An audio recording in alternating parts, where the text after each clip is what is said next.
Main gate से संतों की अयोध्या में सरयू नदी के किनारे तक इतनी लंबी लाइन थी दर्शन के लिए।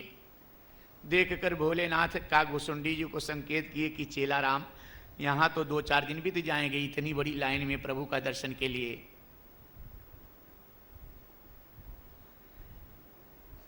ऐसा करो, चलो कोई विशेष गेट हो इमरजेंसी, उधर से देखा जाए।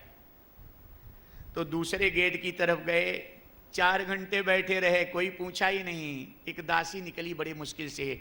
भोलेनाथ कहे चेला राम कागभुसुंडी जी से, अब गेट पर जाओ और प्रचार करो कि ये ज्योतिषी बाबा हैं, हाथ की रेखा देखते हैं और कोई सहारा नहीं है दर्शन का। हाथ की रेखा दिखाने के लिए शायद कौशल्या मैया बुला ले, तो दर्शन भी कर लूँगा और काम भी हो जाएगा, नहीं तो राजमहल में जल्दी प्रवेश नहीं मिलेगा। प्रचार करो, जाओ। कागभुसुंडी जी गए, दासी से कहे कि सुनो, वो ज्योतिषी बाबा को जानती हो? कहे नहीं, मैं तो नहीं जानती। कहे प्रकांड हस्तरेखा के विद्वान, आपके यहाँ मैं सुना हूं कि कौशल्या मैया को पुत्र हुआ है। दासी ने कहा हाँ। कहे अपनी कौशल्या मैया से पूछ लो कि हाथ की रेखा दिखानी है, अपने पुत्र का भविष्य जानना है क्या? तो बाबा से दिखा लो, ऐसा अवसर नहीं आएगा। दासी घर में गई, लौट के आई और तुरंत परमिशन मिल गया कि हाँ हाँ कौशल्या मैया ने बुलाया है, ज्योतिषी पंडित जी को बुला लाओ, लेकिन खाली वो बड़े पंडित जी को, बुढ़ऊ को, आपको परमिशन नहीं है। कागभुसुंडी जी उदास होकर गए भोलेनाथ के पास, चेहरा गिरा हुआ था। भोलेनाथ कहे चेला राम काम नहीं हुआ? कागभुसुंडी जी कहे प्रभु काम तो हुआ, लेकिन आपका हुआ, मेरा नहीं हुआ। खाली आपको परमिशन मिला, हमको परमिशन नहीं मिला। प्रभु भोलेनाथ, हमको दर्शन नहीं होंगे भगवान के। भोलेनाथ कहे आओ, कोई आइडिया लगाऊंगा ना, चिंता क्यों करते हो मेरे रहते? मेरी शरण में आने के बाद दर्शन भगवान का ना हो, आओ। कागभुसुंडी जी को लेकर भोलेनाथ गेट पर गए। दासी ने रोक दिया कि ये छोटे पंडित को परमिशन नहीं है, खाली आपको है। भोलेनाथ कहे हाथ की रेखा का फल ठीक ठीक से जानना चाहती हो कि नहीं? दासी ने कहा एकदम सही सही जानना चाहती हूँ। भोलेनाथ कहे जब सही सही जानना चाहती तो अब बुढ़ापे में मेरी नज़र थोड़ी कमजोर है, बारीक रेखा स्पष्ट नहीं दिखाई पड़ती, ये छोटे वाले का रहना बड़ा जरूरी है।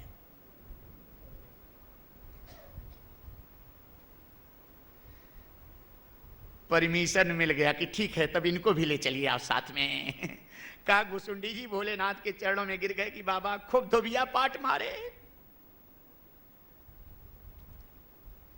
ये धोबिया पाट पहलवानों का दांव है। इस दांव पर अगर कोई पहलवान चढ़ा तो विश्व स्तर का दांव हो तो चिट हो जाता है। बनारसी पहलवानों का दांव है।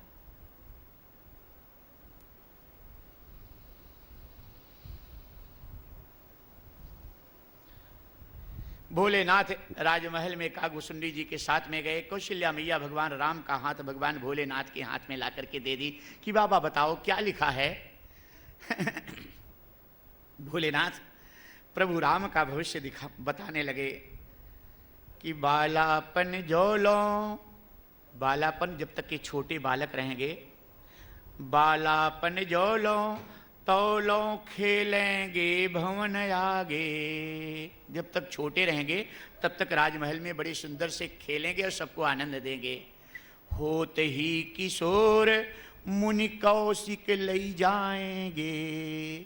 थोड़ा सा किशोरावस्था आएगी तभी कौशिक मुनि इनको ले जाएंगे अपने यज्ञ की रक्षा के लिए।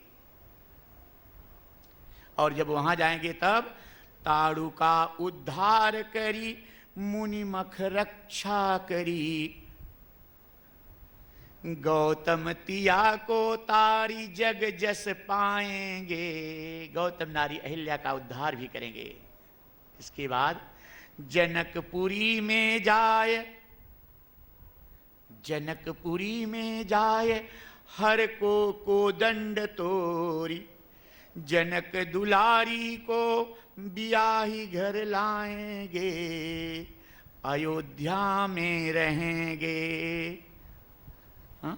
जब जनक दुलारी सीता को ब्याह करके अयोध्या वापस आएंगे तो अयोध्या में रहेंगे सुख से कछुक दिन, थोड़ा दिन सुख से रहेंगे। इतना बताए थे भोलेनाथ। भविष्य तब तक प्रभु राम धीरे से नीचे अंगुली दबा दिए भोलेनाथ की कि बाबा बस करो, आगे मत बताओ बाबा, वनवास की बात मत बताओ। बहुत दिन के बाद इस दरबार में खुशी लौटी है भोलेनाथ, बस करो। कौशल्या मैया पूछने लगी बाबा आगे बताओ, आगे क्या होगा बाबा? भगवान राम कहे भोलेनाथ अभी मेरे साथ में बहुत तुमको आना है सेवा के लिए, सब पत्ता काट दूंगा, अब बस यहीं से चले जाओ। मैया कौशल्या कही बाबा बताओ क्या बताएं, यहाँ तो दबी उंगली है, बताओ बाबा आगे क्या होगा? भोलेनाथ तुरंत बात कहे मैया मुझे अब जल्दी है, टाइम नहीं है, आगे की बात फिर बाद में बताएंगे। और ये घड़ी की सुई कह रही कि आगे की कभी बाल लीला की कथा राम की फिर हम कभी बाद में बताएंगे।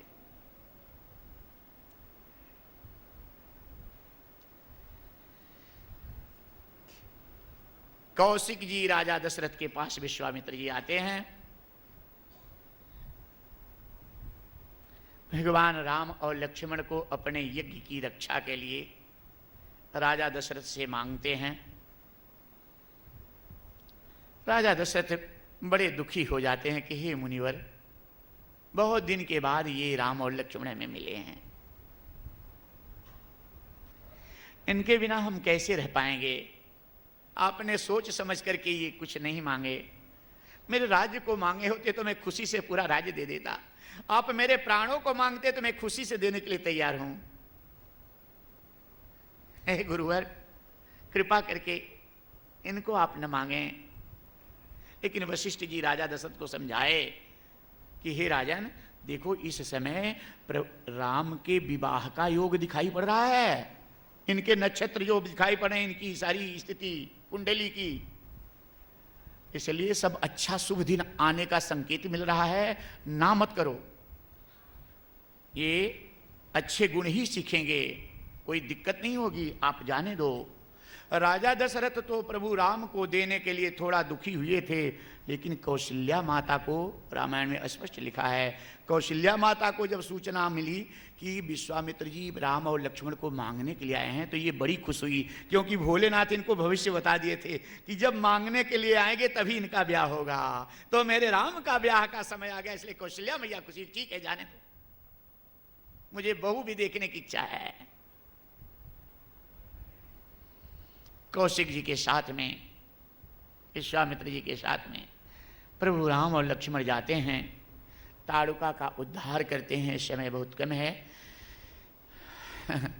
ताड़ुका उद्धार करते हैं, इनके यज्ञ की रक्षा करते हैं, गौतम नारी अहल्या का उद्धार करते हैं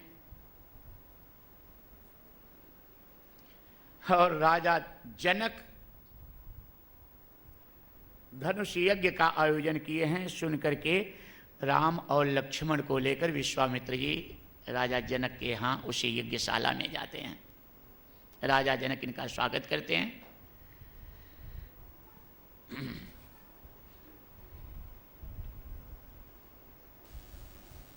प्रेम से बोलिए जय श्री कृष्ण।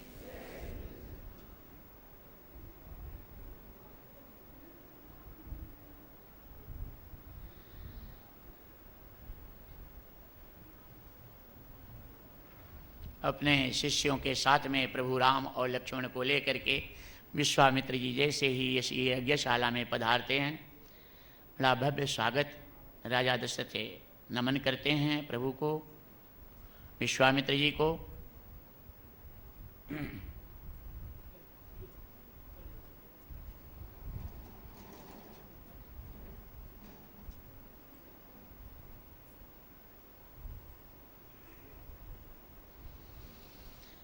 धन्य है ये भगवान, ये गुरु धन्य हैं जो जिनके इस तपस्या भक्ति के प्रेम में स्वयं नारायण इनके शिष्य बन करके आज इनके साथ में पधारे हैं और लेकर के अपने राम और लक्ष्मण को विश्वामित्र जी बैठते हैं। पहले विश्वामित्र जी बैठ जाते हैं राम और लक्ष्मण भी अपने गुरु के आदेश को देखते हैं।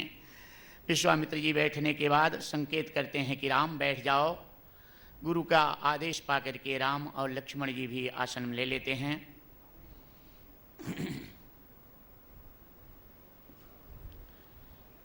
राजा जनक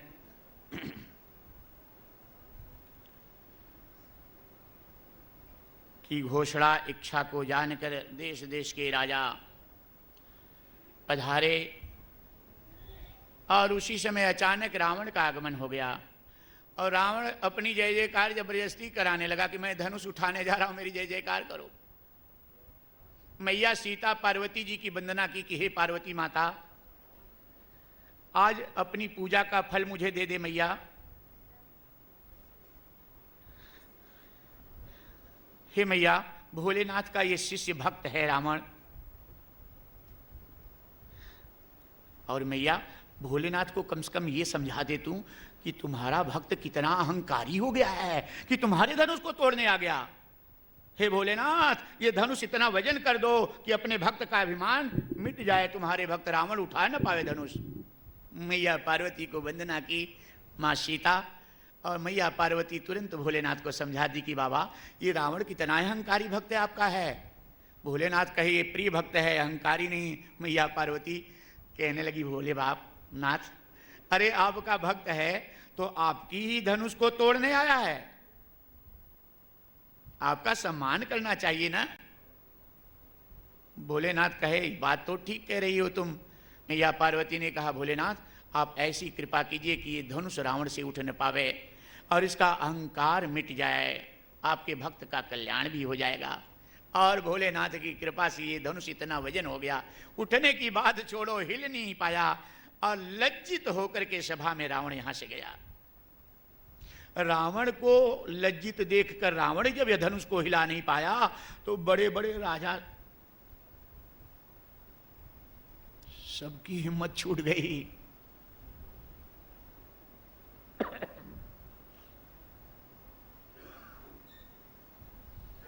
सबकी हिम्मत छूट गई।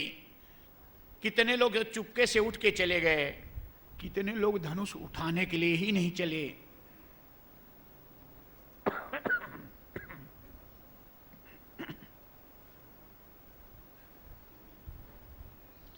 और कुछ प्रयास किए तो लज्जित होकर के बैठ गए।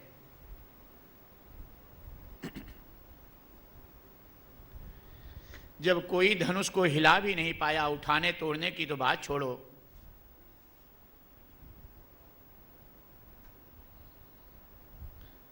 तब राजा जनक निराश हो गए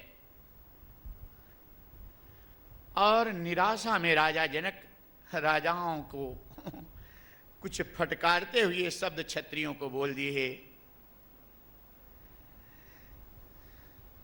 कि अब मैं समझ लिया ये पृथ्वी वीरों से विहीन हो गई है, अब कोई अपनी वीरता का बखान कभी नहीं करेंगे। जाओ, ग्लानि भरे शब्दों में राजा जनक कहते हैं जाओ, अब सब अपने अपने घर जाओ। अब मैं समझ गया कि शायद ब्रह्मा जी ने मेरी सीता का ब्याह लिखा ही नहीं है,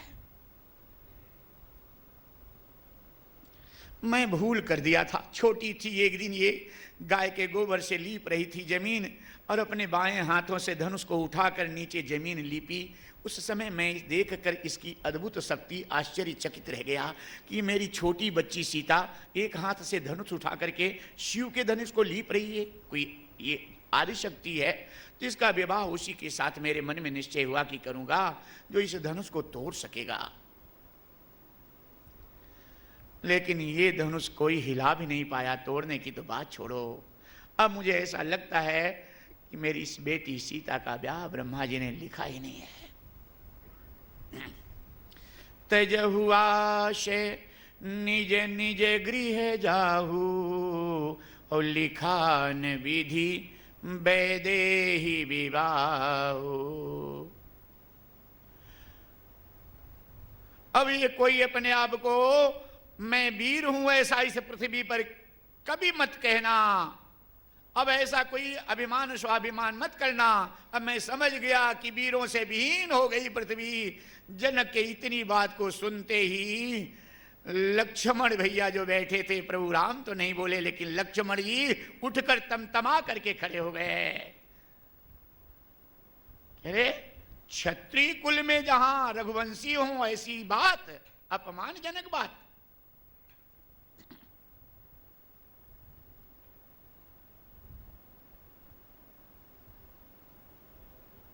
लक्ष्मण जी क्रोधित होकर के उठ के खड़े हो गए।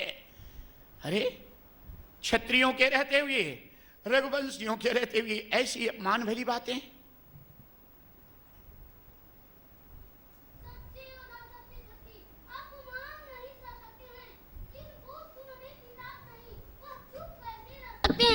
रघुवंशी वीरों के होते ऐसे भी कोई कहता है, जैसे अफसोस भरा भाषण मिथिला के महाराज का है। रघुवंशी राम जी के होते अनुचित वाणी कह डाली है। यह शब्द वज्र सा लगता है, पृथ्वी वीरों से खाली है। अभिमान त्याग कर कहता हूँ, आदि गुरु का पाऊं मैं। यह टूटी फूटी धनवा क्या है, सारा ब्रह्मांड उठाऊं मैं। इस कच्चे घड़े के समान दमबार में फोड़ फाड़ डालूं, या गाजर मूली नाई की तरह चुटकी में तोड़ ताड़ डालूं। जल को जल, थल को थल, उतार लाऊं इस चांद सितारों को, सुरमे की तरफ पीस दूं पृथ्वी और पहाड़ों को। फिर धनुष पुराना घिसा पिटा, तीन किस गिनती में है, सैकड़ों कोस तक ले दौड़ूं, उतनी बल तो अंगुली में है।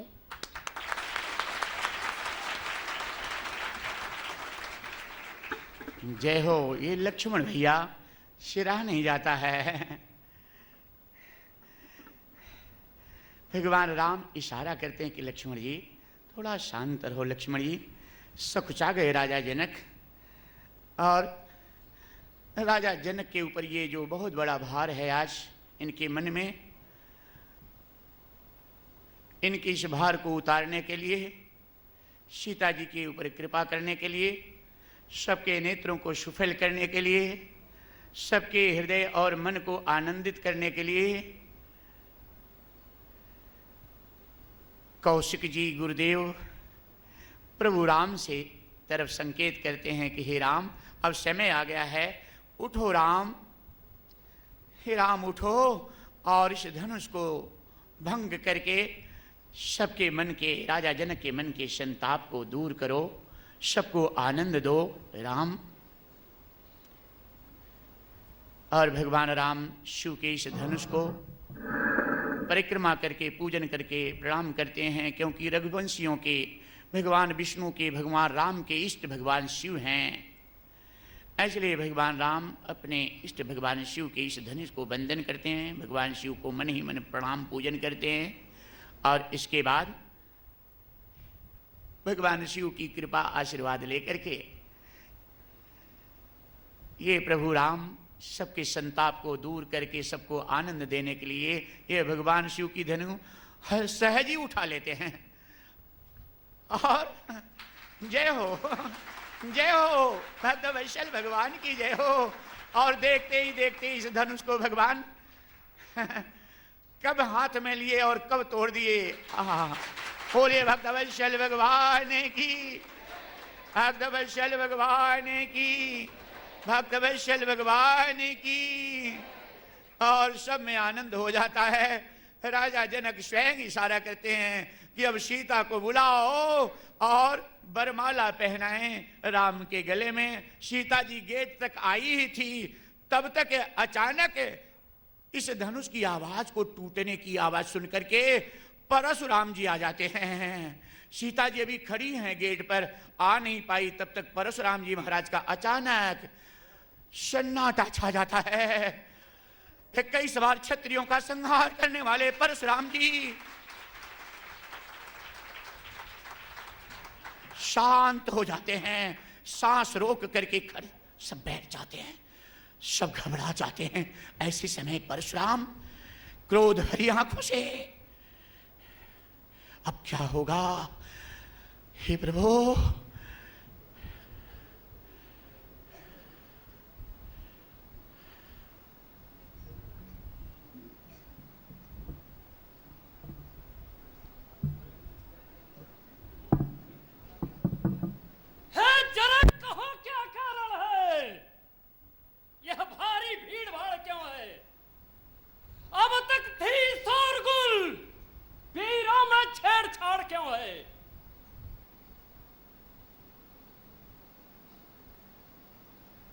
समझा?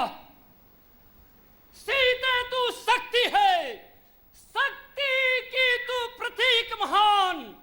मेरा यह आशीर्वाद है कि पूर्ण रहे यही बात। मन ही मन सीता जी तो आशीर्वाद पाकर के थोड़ा संतोष हो जाता है, शिव के लेकिन और सब घबराए।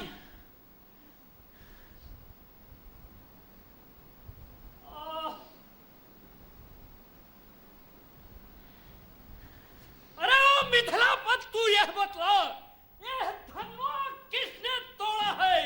इस भरी स्वयंवर में सीता से नाता किसने जोड़ा है? अत्यंत शीघ्र उसको बतला, वरना चौपट कर डालूंगा। तेरी ये जितनी सारी पृथ्वी है सब उलट पलट कर डालूंगा। नाथ नाथ शंभुधनु तोर निहारा, हुई है को एक दास तुम्हारा। भगवान राम परशुराम को नमन करते कि हे नाथ, ये शंभु के शिव के धनुष को तोड़ने वाला आपका कोई दास ही होगा। और नमन करके खड़े हो जाते हैं, लेकिन परशुराम जी कहते हैं कि दासों का ये काम नहीं होता। ठीक, सेवक तो वह है जिसका सेवा ही जीवन है। जो बैरी सा काम करे वह इस फरसे का भोजन है। हे राम, बना है तू अगुआ इस क्षत्रिय कुल के दाढ़ी में, इसलिए मसल वह याद आया है तिनका चोर की दाढ़ी में।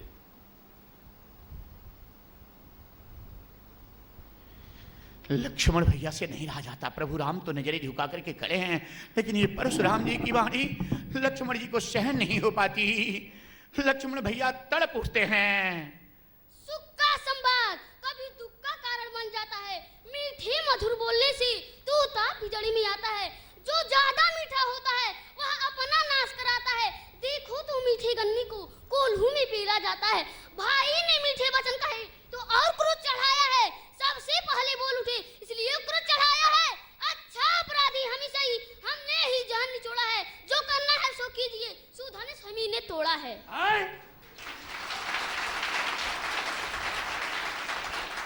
अरे तू कौन रे? कौन? हम हैं लखनलाल, करा के सुत? अवधेश सूत। काहे को आयो? काल ने बुलायो। अरे कालहू के काल। हम हैं महाकाल। अन्याय सब कांप रहे हैं। परशुराम जी से लक्ष्मण जी का आवाज संभाल। अरे निपवार कालवश, बोलत तो ही संभाल। धनु ही सम त्रिपुरार्धन, विविध सकल संसार। श्रीमान तपस्वी ब्राह्मण हैं, इसलिए आपसे कहना है ब्राह्मण का भूषा क्रोध नहीं जो महाराज ने पहना है। वह गहना है राजपूतों की जो पहना जाता है रण में। अपराध क्षमा हो महामुनि, शांति ही चाहिए ब्राह्मण में। अरे बालक, क्या हुआ जो बात काटता जाता है? क्या न्योतहरी ब्राह्मण समझा जो मुझे डरता जाता है? भगवान राम बीच में। सीधा ब्राह्मण न समझ, मैं क्षत्रिय कुल का द्रोही हूँ, भृगुवंशी बाल ब्रह्मचारी, अति क्रोधी और निर्मोही हूँ। मेरे इस लौह कुल्हाड़ी ने लहुओं की नदी बहा दी है। इस आर्य भूमि में कई बार छत्राणी राण बना दी है। बस इसी एक ही फरसे से सूरों का स्वर्ग द्वार खुला। हल्दी की एक गांठ से ही पर शक्ति का बाजार खुला। अब बीच चुकी इसकी बहार, यह शस्त्र आपका घुटन है। फरसे में नहीं प्रबलता है जो बूढ़ी बाणी में बल है। क्यों बूढ़ा फरसा दिखलाकर छत्री कुमार के ऊपर डरा रहे? बलिहारी आपके फूकों से उदियाचल पर्वत उड़ा रहे। हम उस माई के लाल नहीं जो हव्वे से डर पा जाए। वह छुई मुई के पेड़ नहीं जो अंगुली से मुरझा जाए। बात बढ़ कर देगा खट्टे दांत, अभी यह स्वाद चखाएगा फरसा। भगवान राम। बच्चा है, बच्चा ही रह, क्यों मेरे कर से मरता है?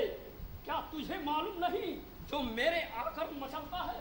श्री महाराज, हम बच्चे हैं, बच्चे ही बचपन करते हैं, पर आपको नहीं शोभा देता जो बच्चों के मुंह लगते हैं। मेरे मुंह में वह दूध नहीं जो तुलसी से तुरसा जाए। डर है आपके फरसों से अत्याधिक उबाल ना आ जाए। अरे छोटा है पराधिक, जो खोटा है सोने के लोटे में विष है जो दूध मिलाकर घोटा है। शिव के करदंड खंड करता घमंड अपने बल का। रनिवासों में तू पड़ा है, मुंह देखा नहीं रणस्थल का। रनिवासों के पाले वाले जब रण के पाले पड़ते हैं, उस समय काल भी सम्मुख हो तो कुश्ती उससे लड़ते हैं। रनिवासों में ही खेला है, मुंह देखा नहीं रण जो बने मर्द वर्ष से घंटों में वह गिर पड़ती है। मंडन में उम्र गुजरती है, खंडन में देर नहीं लगती है। इसलिए गर्व से कहते हैं जो खंडन करने वाले हैं, अभिमान करे किस बल का हम जो मंडल करने वाले हैं। हाथी के निकले हुए दांत देखो तो कितने मोटे हैं, पर जिससे ईख चबाती है वह तो छोटे ही छोटे हैं। जय हो धिक्कार भुजाओं का मेरे, प्रभु राम। धिक्कार भुजाओं का मेरे जो तुझे नहीं संहार किया। यह फरसा दे, अब तुझे यही संहार किया। मत देना कोई दोष मुझे, जब यह खुद मरना चाहता है। देख अब एक फरसा तुझे छाड़ता है। प्रभु राम देख करके नमन करते हैं और इतने के बाद भी प्रभु राम नमन करके उठ के खड़े हो जाते हैं और परशुराम विचार करते हैं कि आज मेरा हाथ कांप क्यों रहा है, आज मेरा फरसा चल क्यों नहीं रहा है। और परशुराम जी अपने धनुष को प्रभु राम की तरफ, परशुराम की तरफ आज पहली तरफ कि राम रमापति। परशुराम को आज संशय हो रहा है कि आज इनके सामने मेरा क्रोध क्या हो गया, मेरा पुरुषार्थ क्या हो गया, आज मैं ठंडा क्यों होता जा रहा हूं, ये मेरा क्रोध ठंडा क्यों होता जा रहा है। और यह प्रभु राम, मैं परशुराम कहलाता हूं, तू भी राम कहता है। मेरा ही नाम छीन करके मुझ पर ही धाक जमाता है। नहीं तो राम रहेंगे नहीं जगत में, अन्यथा मुझसे संग्राम कर या नाम का कर दे त्याग। प्रभु राम कहते हैं कि ये प्रभु मेरा तो खाली राम नाम है, लेकिन आपका तो परशुराम है, आपका तो बहुत बड़ा है। हम तो आपके दास हैं। इतने के बाद भी इतनी मधुर वाणी से आज परशुराम जी का हृदय पुकार उठा कि ना ना, ये मेरे प्रभु अनंत कोटि ब्रह्मांड नायक ही तो नहीं हैं। और इशारे से परशुराम अपने धनुष को देते हैं और भगवान राम परशुराम की दी हुई धनुष जो अपने कंधे पर लिए थे, परशुराम की हाथों से इस धनुष को लेकर परशुराम कहते हैं कि हे राम, ये धनुआ को चढ़ाओ ताकि मेरे भ्रम टूट जाए। राम, यदि तुम अवतारी हो तो मेरा संशय मिटाओ और सांप को चढ़ा करके मेरे संशय को दूर कीजिए। भगवान राम धनुष को लेकर जैसे लिए हाथों में, वैसे अपने आप धनुष तो चढ़ गया।